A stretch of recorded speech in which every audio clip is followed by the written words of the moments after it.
अभिविजन में आप सभी का स्वागत है।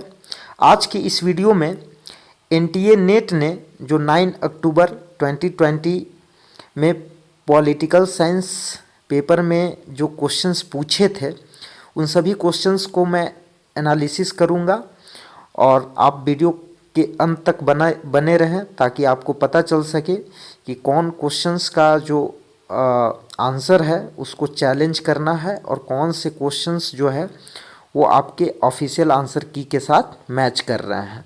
तो वीडियो को पूरा देखिएगा और यदि आपको वीडियो अच्छी लगी तो इस वीडियो को अधिक से अधिक लाइक कर दीजिएगा।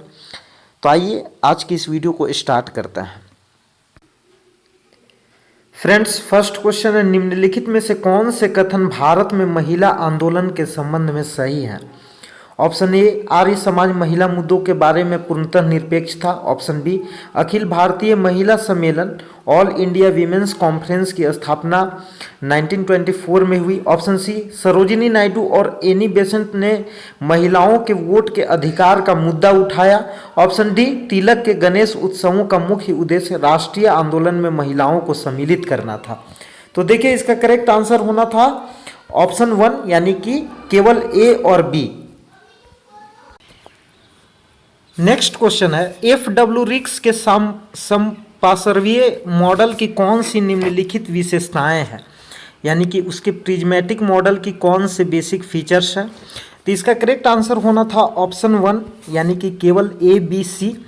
ब्यूरो अथवा कार्यालय इसके प्रिज्मेटिक मॉडल की विशेषताएं नहीं है। ओके, नेक्स्ट क्वेश्चन है क्वेश्चन नंबर 3, निम्नलिखित में से किसने राज्य को एक आवश्यक बुराई माना है? तो देखिए, जो राज्य को एक आवश्यक बुराई मानते हैं उनसे रिलेटेड दो स्कॉलर हैं, एक हैं थॉमस पेन और दूसरे हैं जॉन लॉक। तो सबसे पहले जो है वो राज्य को एक आवश्यक बुराई का जो ये आइडिया है, ये जो विचार है, ये जो स्टेटमेंट है वो थॉमस पेन के द्वारा दिया गया था। इनको थॉमस पेन कहा जाता है, यहाँ लिख दिया है गलत, थॉमस पेन, आप ध्यान देंगे। क्वेश्चन 4 है, मार्क्स के 20 संबंधित श्रम की संकल्पना में सम्मिलित है। तो इसका करेक्ट आंसर होना था ऑप्शन 4 यानी ए बी सी और डी सभी, यानी उत्पाद से विसंबंधन, प्रक्रिया से विसंबंधन, प्रजातियों से विसंबंधन और प्रकृति से विसंबंधन। नेक्स्ट क्वेश्चन पूछा गया था कि नीचे दो कथन दिए गए हैं। कथन फर्स्ट था कि अल्पतंत्र वह सरकार है जिसमें कुछ लोगों का प्रभुत्व होता है, बिल्कुल सही बात है। सेकेंड है कि रॉबर्ट मैकेंजी ने अल्पतंत्र के लॉ सिद्धांत की परिकल्पना की थी। तो ये जो स्टेटमेंट है वो गलत है, क्योंकि अल्पतंत्र के लॉ सिद्धांत जो है वो रॉबर्ट मिचेल्स प्रस्तुत करते हैं, रॉबर्ट मैकेंजी प्रस्तुत नहीं करते हैं। तो कथन फर्स्ट सही है किंतु कथन सेकेंड सही नहीं है, यानी ऑप्शन 3 इस क्वेश्चन का राइट आंसर होना था। क्वेश्चन नंबर 6 है कि नीचे निष्क्रिय प्रतिरोध और सत्याग्रह के मध्य के अंतर के बारे में कथन दिया गया था, इनमें से कौन सा कथन सही है आपको बताना था। ऑप्शन ए में दे रखा था निष्क्रिय प्रतिरोध कमजोर वर्गों का हथियार है, सत्याग्रह कभी भी विरोधी को आतंकित नहीं करना चाहता है। बी है निष्क्रिय प्रतिरोध व्यवहार में नकारात्मक है जबकि सत्याग्रह सकारात्मक नैतिकता है। निष्क्रिय प्रतिरोध सत्याग्रह के समान है, निष्क्रिय प्रतिरोध को शारीरिक बल से भय नहीं होता है जबकि सत्याग्रह को शारीरिक बल से भय होता है। तो देखिए, इसका करेक्ट आंसर होना था हमारा ऑप्शन ए करेक्ट है, ऑप्शन बी भी करेक्ट है, लेकिन ये रॉन्ग है क्योंकि निष्क्रिय प्रतिरोध सत्याग्रह के समान नहीं है और सत्याग्रह को शारीरिक बल से कभी भी भय नहीं होता है। ओके, सत्याग्रही सत्य के प्रति आग्रह रहते हैं और वो सत्य को पाने के लिए कुछ भी करने को तैयार रहते हैं। तो इसका करेक्ट आंसर होना था ऑप्शन 1 यानी केवल ए और बी। नेक्स्ट क्वेश्चन है कि जयप्रकाश नारायण ने निम्न में से किन दलों का गठन किया था? तो देखिए, इस क्वेश्चन का करेक्ट आंसर होना था हमारा ऑप्शन 1 यानी ए और बी इस क्वेश्चन का करेक्ट आंसर था। जयप्रकाश नारायण ने कांग्रेस सोशलिस्ट पार्टी और भूदान आंदोलन पार्टी की स्थापना की थी।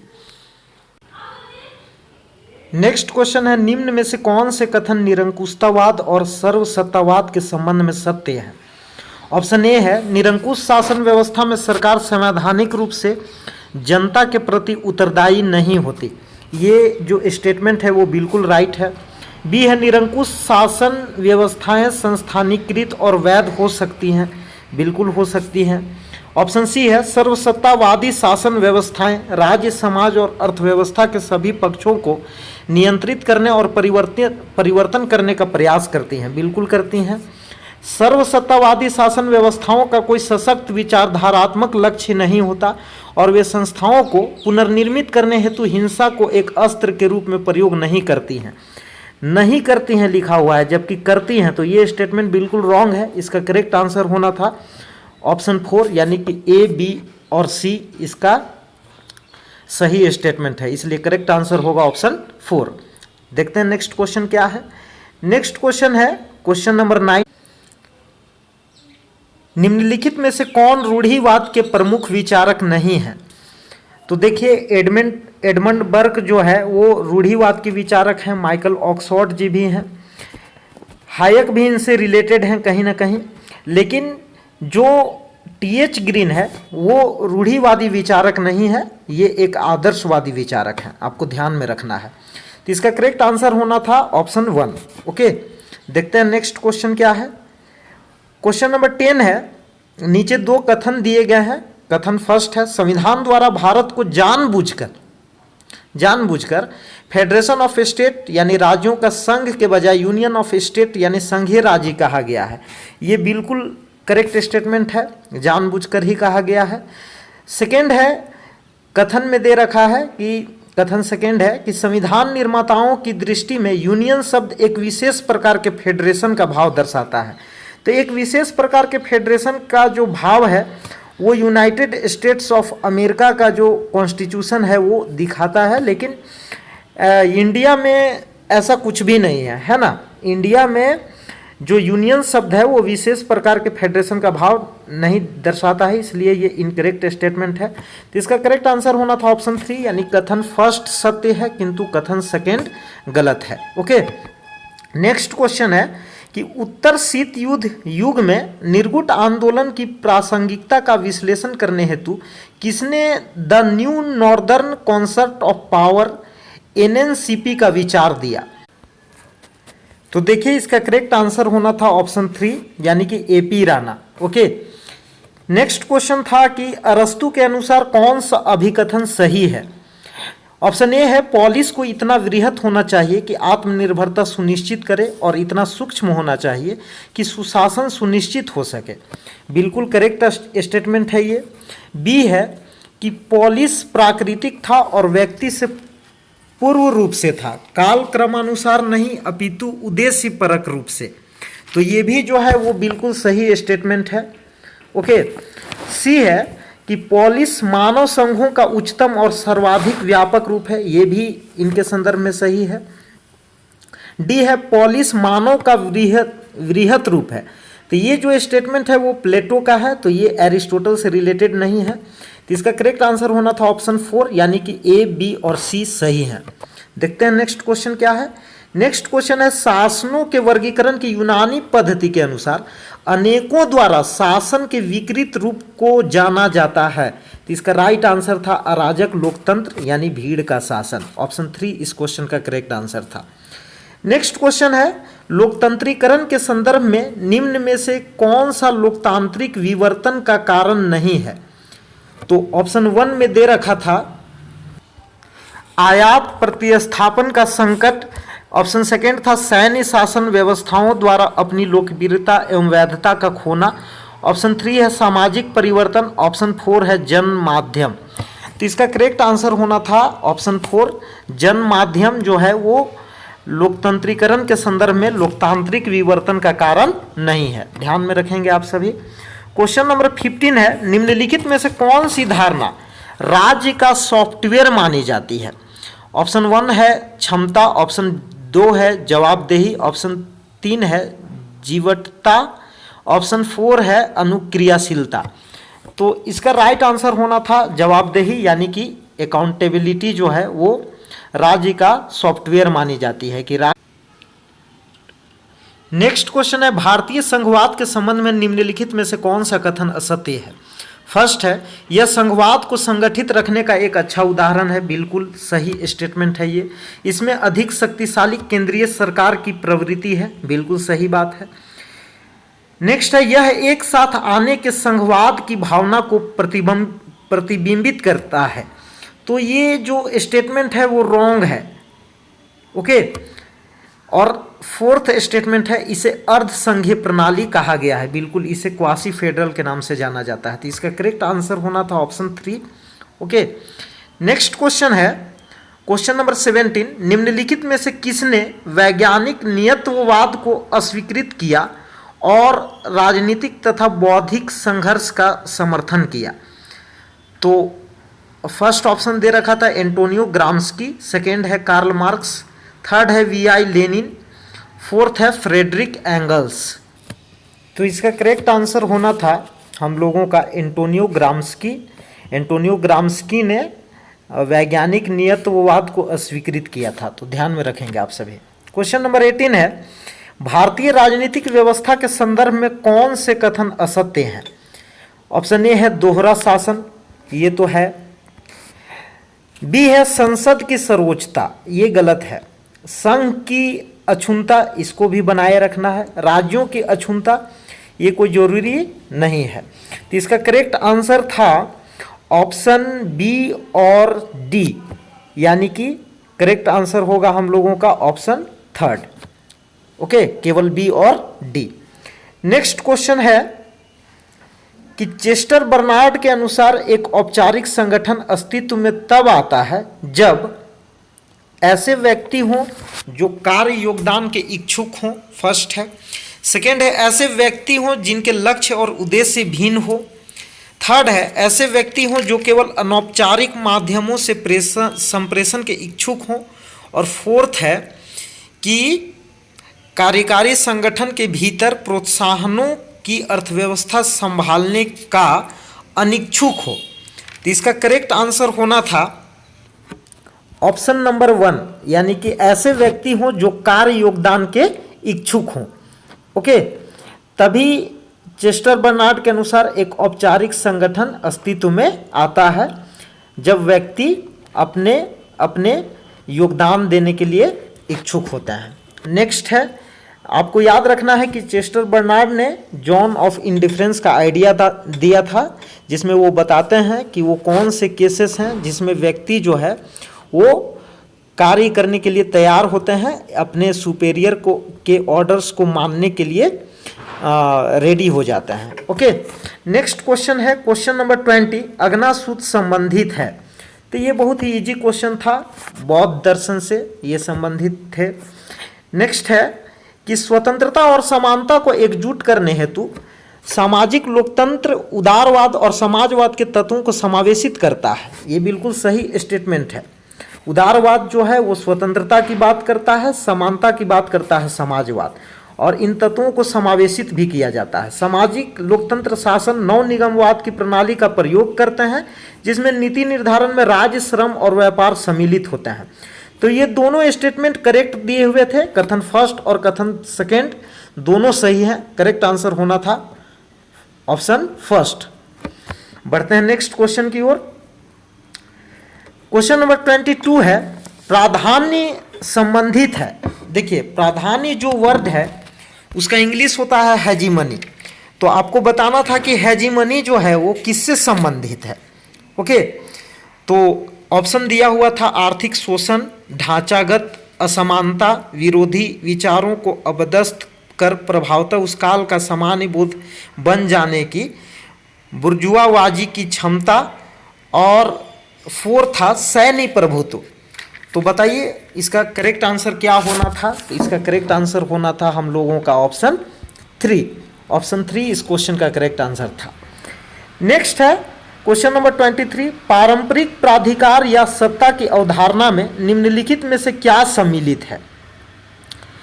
तो यहाँ पे आपको पूछा गया है कि ये मैक्स वेबर से हमको लगता है ये क्वेश्चन आया हुआ है।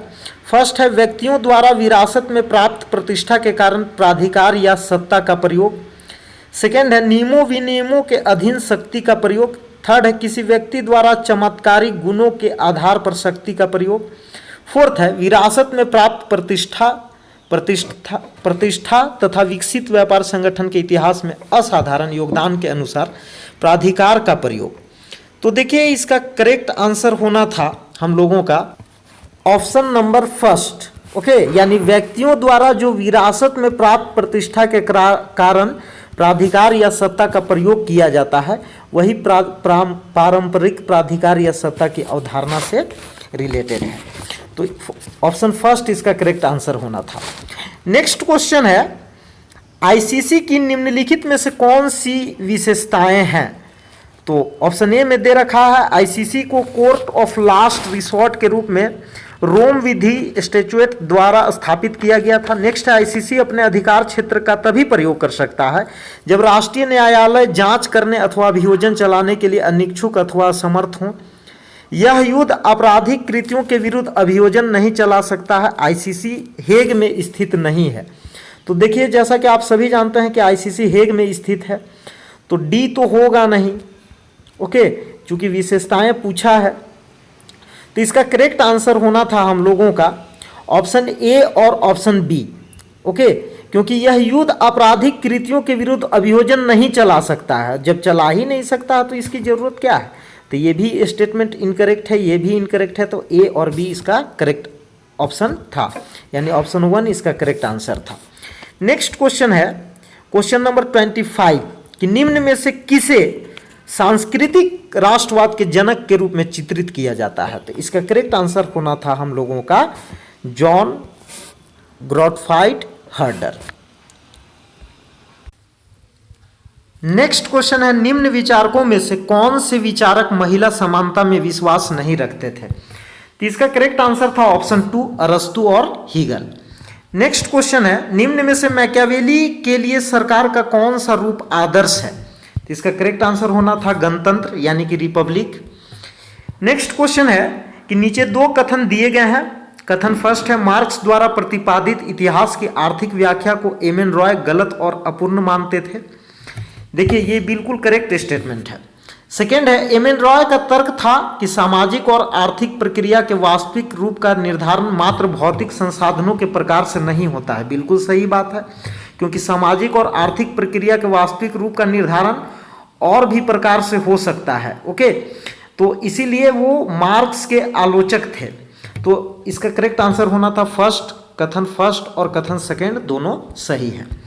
क्वेश्चन नंबर 29 है निम्नलिखित में से लोक नीति का क्रमिक वृद्धि प्रतिरूप किसने प्रस्तुत किया। तो ऑप्शन दे रखा है Henry Foyle, Charles E लिंडब्लॉम, Fred W रिक्स, डेविड ईस्टन। तो इसका करेक्ट आंसर होना था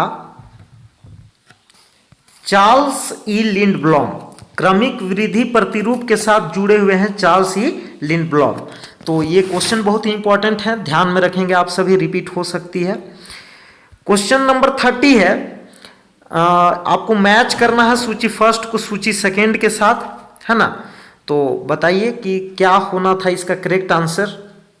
तो देखिए सहमति का युग, इससे जो जुड़े हुए विचारक हैं वो हैं जॉर्ज मॉनवेट। पेयरकॉन से जो जुड़े हुए विचारक हैं उनका नाम है माइकल अल्बर्ट। बी का 4 और ए का 3 मार्क्स की छाया यानी कि spectres of Marx, Jacques Derrida इसके साथ जुड़े हुए हैं। नो लोगो, ये जो जुड़े हुए इनसे जो विचारक हैं उनका नाम है नॉमी क्लेन। तो इसका करेक्ट आंसर होना था ए का 3 बी का 4, ए का 3 बी का 4, इसका करेक्ट आंसर था ऑप्शन 3। ओके, नेक्स्ट क्वेश्चन है कि अंतर्राष्ट्रीय मुद्रा कोष IMF के संबंध में निम्नलिखित में से कौन सा कथन सही है। तो देखिए इसके जो ऑप्शन है वो बिल्कुल रॉन्ग दिए हुए थे, इसलिए इस क्वेश्चन का जो मार्क्स है वो सभी को मिलेगा। इस क्वेश्चन को ड्रॉप कर दिया गया है, इसीलिए इस क्वेश्चन का जो मार्क्स है वो सभी को आपको मिलेगा, सभी को इक्वल मार्क्स दिया जाएगा, 2 नंबर आप सभी को मिलेगा। नेक्स्ट क्वेश्चन है क्वेश्चन नंबर 32, भारतीय राज्य की प्रकृति के बारे में संरचनात्मक प्रक्रियात्मक परिप्रेक्ष्य किनके द्वारा प्रस्तुत किया गया है। तो देखिए इसका करेक्ट आंसर होना था W.H. मॉरिस जोन्स के द्वारा एक किया गया था, और रजनी कोठारी, यानी कि ए और बी इसका करेक्ट आंसर था। देखते हैं नेक्स्ट क्वेश्चन क्या है। क्वेश्चन नंबर 33 है, निम्नलिखित में से किस देश में सत्ता में सहभागिता के तंत्र के रूप में समपरिवर्तनीयता को नहीं अपनाया जाता है? Germany, Netherlands, Switzerland, Belgium. तो देखिए इसका करेक्ट आंसर होना था जर्मनी। ओके, तो ध्यान में रखेंगे आप सभी। नेक्स्ट क्वेश्चन है कि भारतीय संविधान का कौन सा अनुच्छेद न्यायिक सक्रियता से संबंधित है? तो ये बहुत इजी क्वेश्चन है। आर्टिकल 21 जो है वो जुडिशियल एक्टिविज्म से रिलेटेड है। नेक्स्ट क्वेश्चन है, निम्नलिखित में से कौन सा जस एड बेलम यानी युद्ध का न्याय संगत विकल्प का सिद्धांत नहीं है? तो इसका करेक्ट आंसर होना था मानवता। मानवता जो है वो युद्ध का न्याय संगत विकल्प का सिद्धांत नहीं है, तो ध्यान में रखेंगे आप सभी। बाकी ये जो है न्याय संगत कारण, विधि संगत प्राधिकार, समानुपातिकता, ये जो है वो युद्ध का न्याय संगत विकल्प है, विकल्प के सिद्धांत हैं। क्वेश्चन 36 है, प्रत्येक संविधान का अपना दर्शन होता है। बिल्कुल सही बात है, प्रत्येक संविधान का अपना दर्शन होता है। नेक्स्ट है, भारतीय संविधान में निहित दर्शन को समझने के लिए हमें पंडित नेहरू के ऐतिहासिक उद्देश्यपरक संकल्प पर ध्यान केंद्रित करना होगा। ये भी बिल्कुल सही बात है। तो कथन फर्स्ट और सेकेंड दोनों सही हैं। इस क्वेश्चन का राइट आंसर था option first. Okay, next question है कि निम्न में से कौन सा प्रतिनिधित्व का सिद्धांत अथवा प्रतिरूप नहीं है? तो इसका करेक्ट आंसर होना था ऑप्शन 4 यानी कि सर्वसम्मति। नेक्स्ट क्वेश्चन पूछा गया था कि विश्वसनीय न्यूनतम निवारक की संकल्पना निम्न में से किस प्रकार के अस्त्रों से संबंध है? तो इसका करेक्ट आंसर था ऑप्शन 3 यानी कि नाभिकीय। क्वेश्चन नंबर 39 था कि ये दो कथन दिए गए थे, अभिकथन और तर्क। अभिशासन का विचार राज्य एकाधिकार को समाप्त करके नियमों की बहुलता की ओर संकेत करते हुए तेजी से उभरा है। तर्क दे रखा था अभिशासन की संकल्पना विश्व बैंक से संबंध है। तो इसका करेक्ट आंसर होना था ऑप्शन 2 यानी ए और आर दोनों सही है, किंतु आर जो है वो ए की सही व्याख्या नहीं है। देखते हैं नेक्स्ट क्वेश्चन क्या है। निम्नलिखित में से कौन सा सतही अथवा सुधारवादी पारिस्थितिकी की विशिष्टताएं हैं? ऑप्शन ए है सुधारवादी पारिस्थितिकी व पूंजीवाद आधुनिकता के मध्य सामंजस्य स्थापित करना चाहती है। ये बिल्कुल करेक्ट स्टेटमेंट है। यह वृद्धि की सीमाओं को स्वीकार करती है, ये भी बिल्कुल करेक्ट है। यह पारिस्थितिक केंद्रवाद को अपनाते हुए मानव केंद्रवाद के समस्त रूपों को अस्वीकार करती है, ये भी बिल्कुल करेक्ट स्टेटमेंट था। यह पर्यावरण को क्षति को बाह्यता अथवा सामाजिक लागत मानती है, ऐसा नहीं है। इस क्वेश्चन का करेक्ट आंसर था ऑप्शन 1 यानी ए, बी और सी इसका जो है वो सुधारवादी पारिस्थितिकी की विशेषताएं हैं। नेक्स्ट क्वेश्चन है कि उपभोक्ता संरक्षण विधेयक 2019 को भारत की संसद द्वारा पारित किया गया। तो इसका करेक्ट आंसर होना था ऑप्शन 3 यानी 6 अगस्त 2019 को। और आप यह भी ध्यान रखेंगे कि 9 अगस्त 2019 को इसे लागू किया गया था। ओके, तो लागू इसे किया गया था 9 अगस्त 2019 को, लेकिन इसे पारित किया गया था 6 अगस्त 2019 को। तो ध्यान में रखेंगे आप सभी। नेक्स्ट क्वेश्चन है निम्नलिखित संसदीय समितियों को उनके निर्माण के क्रमानुसार लगाना है कि पहले कौन सा समिति आती है और पहले कौन सा। तो देखिए इसका करेक्ट आंसर होना था हमारा CADB यानी पहले लोक लेखा समिति आती है, फिर प्राक्कलन समिति, फिर आपका आती है लोक उद्यम समिति, फिर आता है विभागीय स्थायी समिति। नेक्स्ट क्वेश्चन है कि अपने अस्तित्व को स्वतः बनाए रखने के लिए कार्य वाली पृथ्वी को एक जीवंत इकाई के रूप में सबसे अधिक समझा जाता है। यह सिद्धांत किस नाम से जाना जाता है? तो देखिए इसे कहा जाता है गेया हाइपोथेसिस यानी कि गेया परिकल्पना। ऑप्शन 4 इस क्वेश्चन का राइट आंसर था। क्वेश्चन नंबर 44 है कार्ल मार्क्स की कृतियों को आरोही क्रम में लगाना था। The capital, Das Kapital, the communist manifesto, the critique of the Gotha programme, the economic and philosophical manuscripts. तो यदि इनके पब्लिश ईयर आपको पता था तो आप इस क्वेश्चन को आसानी से कर पाए होंगे। ओके, तो इस क्वेश्चन का करेक्ट आंसर होना था ऑप्शन 3 यानी कि BACD इसका करेक्ट सीक्वेंस था। नेक्स्ट क्वेश्चन है कि निम्न में से कौन भारत में नीति आयोग का प्रथम अध्यक्ष था। तो ये बहुत ही डायरेक्ट क्वेश्चन था और बहुत ही आसान था। नरेंद्र मोदी इसका करेक्ट आंसर था, ऑप्शन 3। नेक्स्ट क्वेश्चन है भारतीय विदेश नीति के आधारभूत तत्वों को उनके अस्तित्व में आने के क्रम से आपको लगाना था। ऑप्शन ए है गुजराल सिद्धांत, Panchsheel, look east policy, Bharat Soviet मैत्री संधि। तो इसका करेक्ट आंसर होना था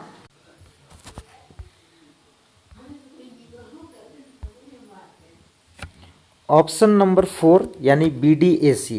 पहले पंचशील आता है, उसके बाद भारत सोवियत मैत्री संधि, उसके बाद गुजराल सिद्धांत, उसके बाद look east policy. Okay, next question था कि निम्नलिखित में से कौन भारत में पंचायती राज व्यवस्था के विचार का कट्टर विरोधी था। तो इसका करेक्ट आंसर होना था BR अम्बेडकर। BR अम्बेडकर जो है वो भारत में पंचायती राज सिस्टम के जो है वो कट्टर विरोधी रहे हैं। ओके, तो ध्यान में रखेंगे आप सभी। नेक्स्ट क्वेश्चन था कि जियाउद्दीन बर्नी की फतवा ए जहांदरी निम्नलिखित में से किससे संबंधित है। तो इसका करेक्ट आंसर था धार्मिक पुण्य। ऑप्शन में दे रखा था धार्मिक पुण्य और प्रजा की कृतज्ञता अर्जित करने हेतु मुस्लिम शासकों के लिए परामर्श, सभी शासकों के लिए परामर्श, राज्य की उत्पत्ति का वर्णन, पंथ निरपेक्षता के नियम। तो इसका करेक्ट आंसर था ऑप्शन 2 यानी केवल ए इस क्वेश्चन का करेक्ट आंसर है। नेक्स्ट है निम्नलिखित में से किसने नारीवादी दृष्टिकोण से हंस मॉर्गेनथॉउ के 6 प्रिंसिपल्स ऑफ पॉलिटिकल रियलिज्म का पुनर्निरूपण किया था। तो देखिए इस क्वेश्चन का अगर आपको राइट आंसर पता होगा तो आप कमेंट बॉक्स में कमेंट कर दें। इसका आंसर मुझे नहीं मालूम। नेक्स्ट क्वेश्चन है कि संविधान के आर्टिकल 19 में उद्धृत निम्नलिखित स्वतंत्रताओं को क्रम में लगाना था। संघ अथवा यूनियन का गठन, कोई भी व्यवसाय अपनाना, भारत के भूभाग में कहीं भी स्वतंत्र भ्रमण करना, शांतिपूर्ण तरीके से बिना हथियार के एकत्रित होना। तो इसमें बताना था, इसको सीक्वेंस में लगाना था क्या होना चाहिए इसका करेक्ट आंसर। इसका करेक्ट आंसर था DACB यानी कि पहले शांतिपूर्ण तरीके से बिना हथियार के एकत्रित होना, पहले ये आएगा। उसके बाद संघ अथवा यूनियन का गठन, उसके बाद भारत के भूभाग में कहीं भी स्वतंत्र भ्रमण करना, कोई भी व्यवसाय अपनाना। तो ऑप्शन 2 इस क्वेश्चन का करेक्ट आंसर था। नेक्स्ट क्वेश्चन है निम्नलिखित में से कौन कांग्रेस पार्टी के सिंडिकेट समूह का सदस्य नहीं था। तो इस क्वेश्चन का भी आपको अगर आंसर पता होगा तो आप हमें बताइएगा। नेक्स्ट क्वेश्चन है निम्न में से कौन से कथन पंडिता रमाबाई के संबंध में सत्य है। ऑप्शन ए है वह हिंदू दर्शन की कट्टर समर्थक थी। ऑप्शन बी है वह भारत में महिलाओं की शिक्षा और मुक्ति के क्षेत्र में अग्रणी थी। ऑप्शन सी है वह the high cast Hindu women की लेखिका थी। वह ईसाई धर्म विरोधी थी। तो ये 4 आपको ऑप्शन दिए हुए थे, आपको बताना था कि क्या करेक्ट आंसर होगा इसका। तो देखिए इसका करेक्ट आंसर था ऑप्शन 2 यानी कि बी और सी जो है वो करेक्ट स्टेटमेंट है। वह भारत में महिलाओं की शिक्षा और मुक्ति के क्षेत्र में अग्रणी थी और वह द हाई कास्ट वुमेन की लेखिका थी। नेक्स्ट क्वेश्चन है कि नीचे 2 कथन दिए गए हैं। फर्स्ट है किसी देश की विदेश नीति उसके इतिहास का परिणाम होती है, और सेकेंड है भारतीय विदेश नीति राष्ट्रीय आंदोलन के केंद्रीय मूल्यों से निर्मित है। तो आपको सही उत्तर का चुनाव करना था। तो इसका करेक्ट आंसर था कथन फर्स्ट और सेकेंड दोनों सही हैं।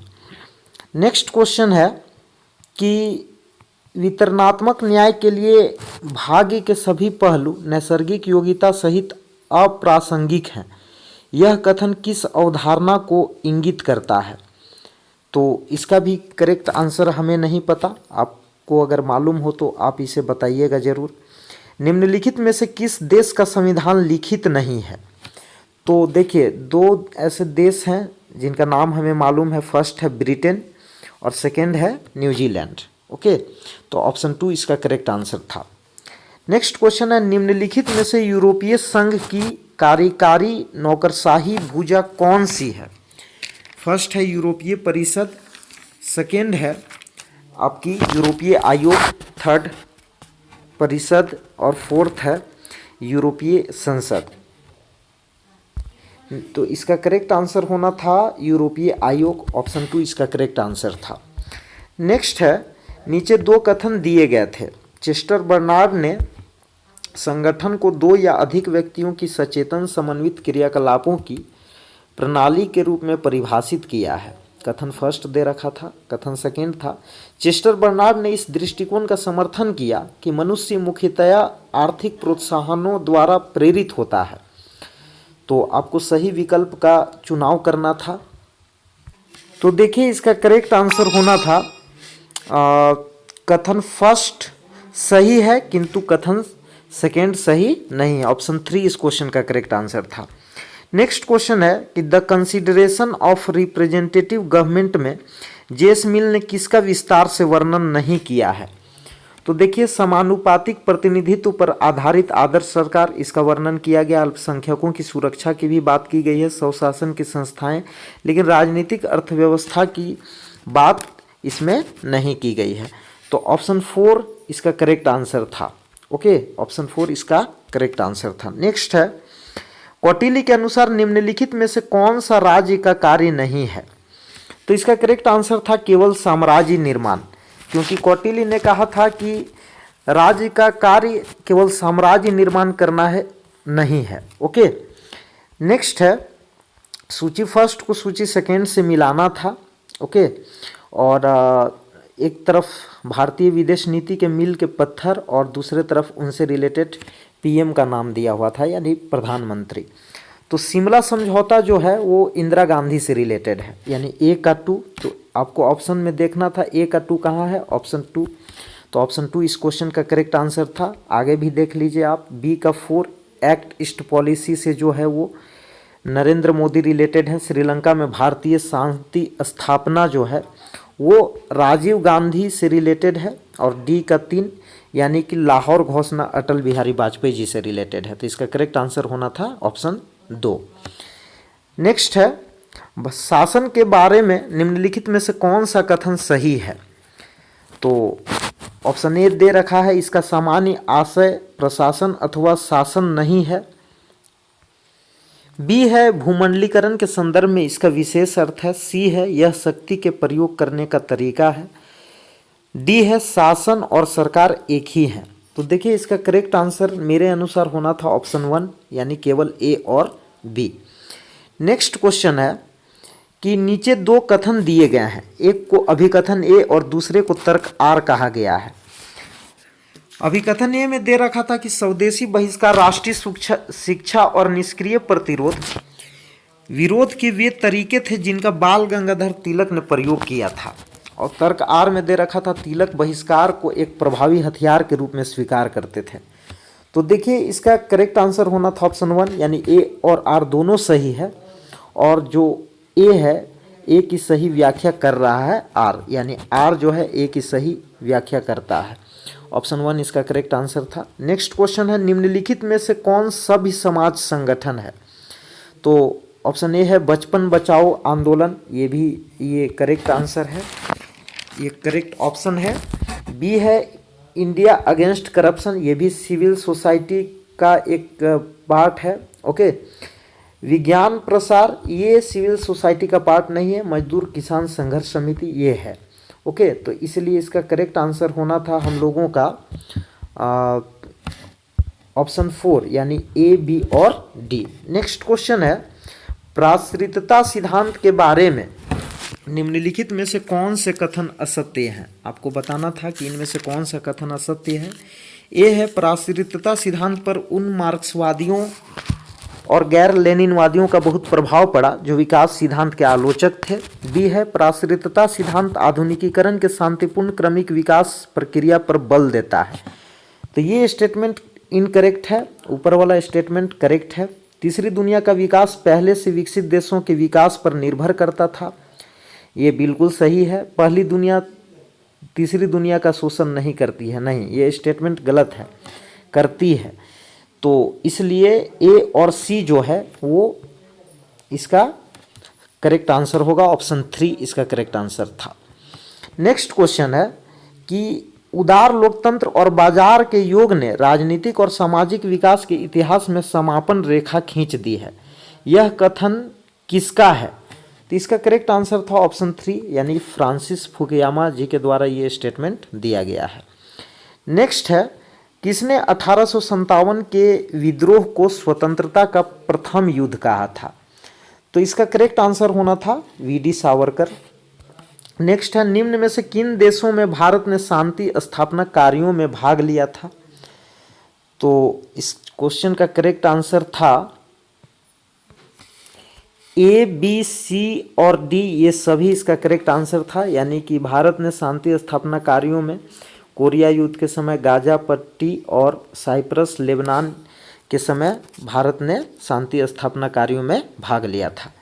नेक्स्ट क्वेश्चन आप देख लीजिए, सूची फर्स्ट को सूची सेकेंड के साथ मिलान करना था, बहुत ही इजी क्वेश्चन है।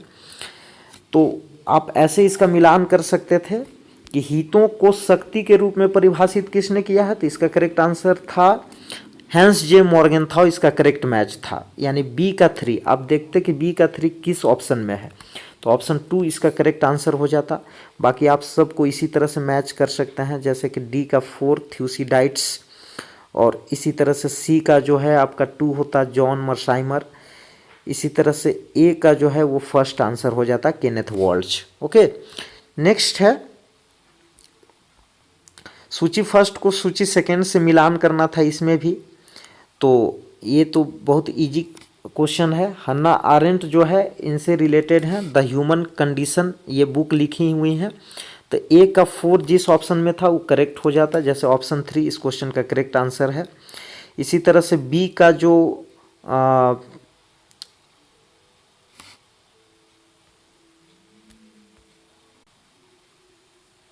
बी का आप देख सकते हैं, बी का हो जाएगा the wretched of the earth, Frantz Fanon. Mao Tse Tung's जो है वो लिटिल रेड बुक से रिलेटेड है। जॉन के गोलब्रेथ जो है वो इन्फ्लुएंस सोसाइटी से रिलेटेड है। तो ऑप्शन 3 इस क्वेश्चन का करेक्ट आंसर था। नेक्स्ट क्वेश्चन है निम्नलिखित में से कौन सा शासन की धारणा से संबंधित है? तो देखिए इस क्वेश्चन का राइट आंसर एनटीए ने ए और बी दिया है, यानी फर्स्ट है ना, प्रतिस्पर्धात्मक लोकतंत्र और सहभागी लोकतंत्र। लेकिन बहुत स्टूडेंट्स का इनमें इस क्वेश्चन में कन्फ्यूजन है। बहुत लोग का कहना है कि सहभागी लोकतंत्र और लोकतांत्रिक प्रशासन इसका आंसर होना चाहिए, यानी बी और सी, ऑप्शन 2 होना चाहिए। लेकिन एनटीए ने जो रिलीज किया है ऑफिशियल आंसर की, उसमें दिया गया है ए और बी। नेक्स्ट क्वेश्चन है कि आपको सूची फर्स्ट को सूची सेकेंड के साथ सुमेलित करना था। एक और द्रविड़ आंदोलन के केंद्र दिए हुए थे, दूसरी ओर उनसे रिलेटेड नेता का नाम दिया हुआ था। तो आप इसको अपने से कर लीजिएगा, देख लीजिएगा और कमेंट बॉक्स में इस क्वेश्चन का आंसर मेंशन कर दीजिएगा। नेक्स्ट है हिंदू राष्ट्र का विचार जो है वो मूलतः किसका है? तो इसका करेक्ट आंसर था वीडी सावरकर। ऑप्शन फर्स्ट इस क्वेश्चन का करेक्ट आंसर होना था। नेक्स्ट क्वेश्चन है निम्नलिखित में से किन विषयों में राज्यसभा को लोकसभा से अधिक शक्तियां प्राप्त है? तो ये है नई अखिल भारतीय सेवा का सृजन। ऑप्शन 2 इस क्वेश्चन का करेक्ट आंसर होता। नेक्स्ट है नीचे 2 कथन दिए गए हैं, भूमंडलीकरण ने भारत में लोकतंत्र को सुदृढ़ करने में सहायता की है, बिल्कुल की है। नेक्स्ट है भूमंडलीकरण ने भारतीय समाज पर गहन प्रभाव डाला है, बिल्कुल। तो इसका करेक्ट आंसर होना था कथन फर्स्ट और सेकंड दोनों सही हैं। नेक्स्ट है व्यक्तिवादी अराजकतावाद की निम्नलिखित में से कौन सी एक मुख्य विशेषता नहीं है? तो देखिए इस क्वेश्चन में भी हमको डाउट है, आप देख लीजिएगा इस क्वेश्चन को अपने से। क्वेश्चन नंबर 76 है निम्नलिखित में से किन कारकों ने वैज्ञानिक प्रबंधन सिद्धांत के क्रमिक विकास में योगदान नहीं किया? यानी कि साइंटिफिक मैनेजमेंट थियरी, इनसे जो है वो टेलर रिलेटेड है, वो कौन योगदान नहीं किया है? इनमें से कौन सा ऐसा है जो योगदान नहीं करता है? तो इसमें जो सारे ऑप्शंस हैं वो हमें लगता है कि सारे ही योगदान किए हैं। तो ये क्वेश्चन भी मेरे लिए डाउटफुल है, तो आप देख लेंगे इसको। नेक्स्ट है कि समकालीन समय में भारत में नियोजन के स्वरूप को निम्नलिखित में से कौन इंगित करता है? तो इसका करेक्ट आंसर है पंचवर्षीय योजना। ऑप्शन 4 इस क्वेश्चन का करेक्ट आंसर था। नेक्स्ट है चौधरी चरण सिंह भारत के पहले ऐसे प्रधानमंत्री थे जिन्होंने संसद का सामना नहीं किया। कथन फर्स्ट है। कथन सेकेंड है लोकसभा में अविश्वास मत पारित होने पर सरकार को शासन से बाहर होना पड़ता है। तो इसका जो है वो करेक्ट आंसर हो जाएगा आपका ऑप्शन 1, यानी कि कथन फर्स्ट और सेकेंड दोनों सही है। नेक्स्ट क्वेश्चन था कि सूची फर्स्ट को सूची सेकेंड के साथ मिलान करना था, और ये रविंद्रनाथ टैगोर की रचनाएं दी हुई थी और रचना की विषय वस्तु क्या है सूची सेकेंड में दी हुई थी, तो आप इसे मैच करवाइए। तो देखिए इसका गीतांजलि जो है वो ईश्वर के प्रति समर्पण से रिलेटेड है, और साधना जो है वो जीवन का बोध से रिलेटेड था, इसकी विषय वस्तु थी। फिर गोरा जो है वो आपकी औपनिवेशिक भारत में विविधतापूर्ण सामाजिक जीवन का विश्लेषण से रिलेटेड है। Ghare Baire the home and the world ये जो है वो स्वदेशी आंदोलन की पृष्ठभूमि में जीवन का गहन अर्थ था। तो ए का 2 यानी ए का 2 जहाँ पे था तो 2 जगह है। उसके बाद आपका जो गोरा है वो 4, तो बी का 4 यानी कि ऑप्शन 3 इसका करेक्ट आंसर होना था। नेक्स्ट क्वेश्चन है कि पर्यावरण आंदोलन दिए हुए थे, उनसे रिलेटेड जो है वो राज्यों के नाम दिए गए थे, आपको मैच करवाना था। तो देखिए इसका नर्मदा बचाओ आंदोलन जो है वो मध्य प्रदेश से रिलेटेड है, यानी ए का 4। चिपको आंदोलन उत्तराखंड से रिलेटेड है, ओके। और एपिको आंदोलन जो है वो कर्नाटका से बिलोंग करता है, और चिल्का आंदोलन ओडिशा से। तो इसका करेक्ट आंसर होना था ए का 4, ओके, और बी का जो है वो 3, तो इसका करेक्ट आंसर था ऑप्शन 4। नेक्स्ट क्वेश्चन है सूची फर्स्ट को सूची सेकेंड के साथ मिलान करना था। तो ये जो क्वेश्चन है वो बहुत ही इंपॉर्टेंट है और कई बार रिपीट हो चुकी है। जैसे द पावर एलिट जो है वो सी राइट मिल्स की बुक है, सी राइट मिल्स की बुक है, यानी बी का 2, तो बी का 2 यहाँ 2 जगह है। पॉलिटिक्स एंड मार्केट्स जो है वो बुक लिखी गई थी आपकी जो है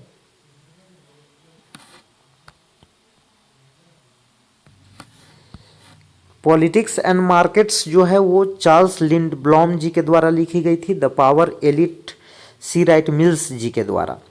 फिर आपका a preface to democratic theory ये जो बुक है वो रॉबर्ट डहल की है।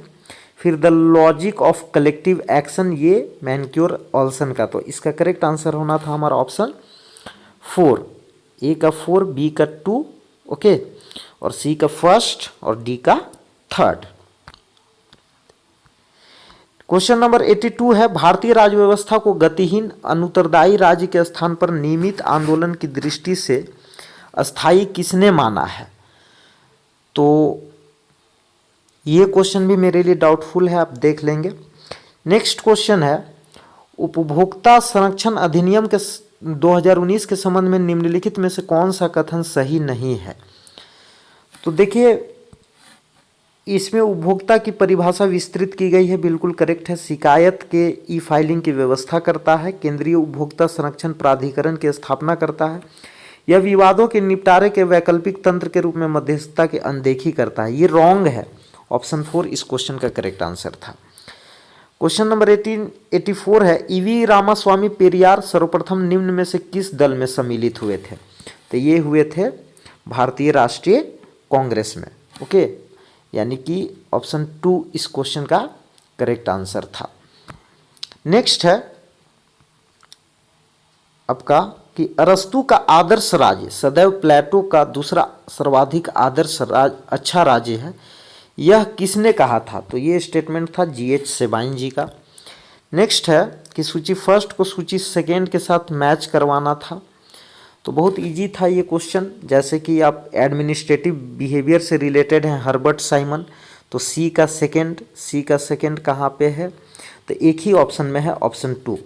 तो इस तरह से आप इसको मैच कर सकते थे, जैसे कि प्रिंसिपल्स ऑफ पब्लिक एडमिनिस्ट्रेशन जो है ये विलोबी की पुस्तक है। और इसी तरह से आप देख लीजिएगा पॉलिसी साइंस जो है वो आपकी पुस्तक है लर्नर और हेराल्ड लासवेल जी की, the science of public administration 3 problems, इनसे रिलेटेड हैं रॉबर्ट डेहल। नेक्स्ट है, निम्नलिखित में से कौन उत्तर आधुनिक विचारक नहीं है, तो इसका करेक्ट आंसर था ऑप्शन 4 हर्बर्ट मर्क्यूज, क्योंकि ये नव मार्क्सवादी विचारक हैं। क्वेश्चन नंबर 88 था, निम्नलिखित में से कौन समाजवाद के सिद्धांत संबंधी G.A. कोहेन के विचार का तत्व नहीं है, तो इसका करेक्ट आंसर होना था ऑप्शन ए और सी।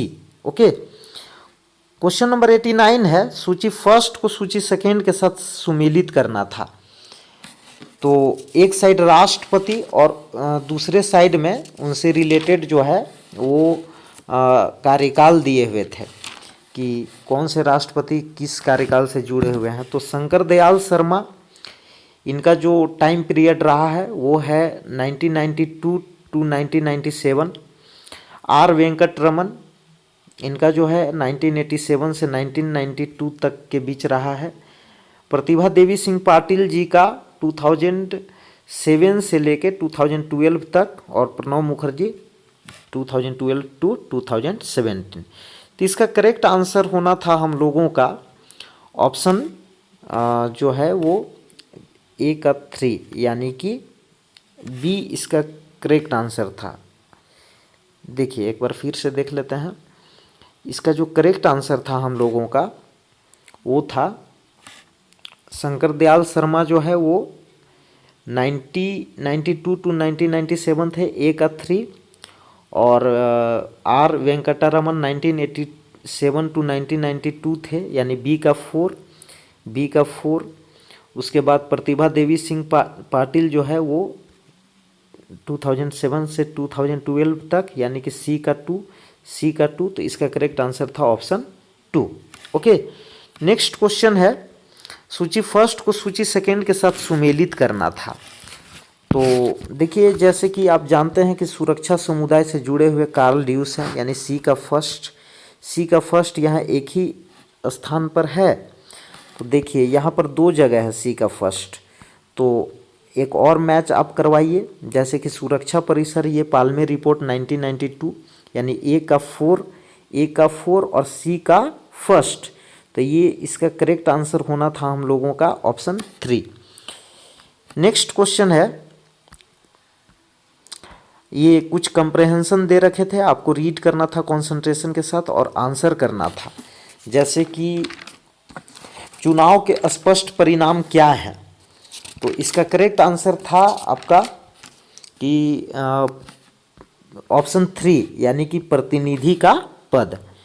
नेक्स्ट है, लोगों पर प्रत्यक्ष या अप्रत्यक्ष रूप से क्या प्रभाव पड़ता है, तो इसका करेक्ट आंसर था विधायी समझौता, यानी कि ऑप्शन 4। नेक्स्ट क्वेश्चन था कि प्रतिनिधियों ने अपनी उपलब्धियों पर क्यों गर्व अनुभव किया था। प्रतिनिधियों ने अपने तो उपलब्धियों पर क्यों गर्व अनुभव किया था, तो इसका करेक्ट आंसर था ऑप्शन 2। ओके, यानी कि उन्होंने ऐसे निर्णय लिए जिससे समझौता हुआ। नेक्स्ट है, निम्नलिखित में से किसे प्रतिनिधित्व के परिदृश्य में दर्शाया गया है, तो इसका करेक्ट आंसर था चुनाव अभियान के दौरान बड़ी आशाएं, ऑप्शन 1। नेक्स्ट था 95 का, लोकतंत्र की यूनानी और अरस्तुवादी अवधारणा का अर्थ है, तो इसका करेक्ट आंसर था ऑप्शन 1, नागरिकों के विचारण शक्तियों पर राजनीतिक आदेशों की निर्भरता। 96 क्वेश्चन था, सामान्य कल्याण के लक्ष्य को प्राप्त करने के लिए जिन अधिकारों को सीमित किया जा सकता है उन्हें कहा जा सकता है, तो इसका करेक्ट आंसर था अशक्त अधिकार, ऑप्शन 4 इस क्वेश्चन का करेक्ट आंसर था। 97 है, राज्य के विरुद्ध जिन अधिकारों का दावा किया जाता है उन्हें माना जाता है। ओके, तो इसका करेक्ट आंसर था मौलिक अधिकार। ऑप्शन फर्स्ट इस क्वेश्चन का करेक्ट आंसर था। 98 सरकार के विरुद्ध अधिकार तब बहुत उपयोगी हो जाते हैं जब समाज को बहुसंख्यक और अल्पसंख्यक के आधारों पर बांटा जाता है। तो इसका करेक्ट आंसर था नस्ल के आधार पर। ओके, क्या था? नस्ल के आधार पर। ऑप्शन 3 इस क्वेश्चन का करेक्ट आंसर था। क्वेश्चन नंबर 99 था सशक्त अधिकारों के लिए आवश्यक है, तो इसका करेक्ट आंसर होना था ऑप्शन 2 अनुमति प्राप्त करना। और लास्ट 100 जो क्वेश्चन था आपका वो था निम्न में से कौन सा अशक्त अधिकार है? तो इसका करेक्ट आंसर था संपत्ति का अधिकार। ऑप्शन फर्स्ट इस क्वेश्चन का करेक्ट आंसर था। तो फ्रेंड्स आज के लिए इतना ही। यदि आपको हमारी यह वीडियो अच्छी लगी हो तो इस वीडियो को अधिक से अधिक लाइक करें, कमेंट करें। जो क्वेश्चन मुझे डाउटफुल लगे उसका आंसर मैंने नहीं दिया है आप सभी को, अगर आपको मालूम हो तो आप कमेंट बॉक्स में कमेंट करके बता सकते हैं। और यदि आप हमारे चैनल पर नए हैं तो हमारे चैनल को सब्सक्राइब कर लीजिए for all the daily political science video updates. UGC net से रिलेटेड पॉलिटिकल साइंस के इंपॉर्टेंट टॉपिक्स के ऊपर मैं आपको लगातार वीडियो प्रोवाइड करते रहता हूं, इसलिए आप हमारे इस चैनल को सब्सक्राइब करके बेल आइकन को भी प्रेस कर लीजिए ताकि हमारे द्वारा बनाई गई हर वीडियो की नोटिफिकेशंस आपको मिलती रहे। आज की इस वीडियो को देखने के लिए आपको बहुत बहुत धन्यवाद।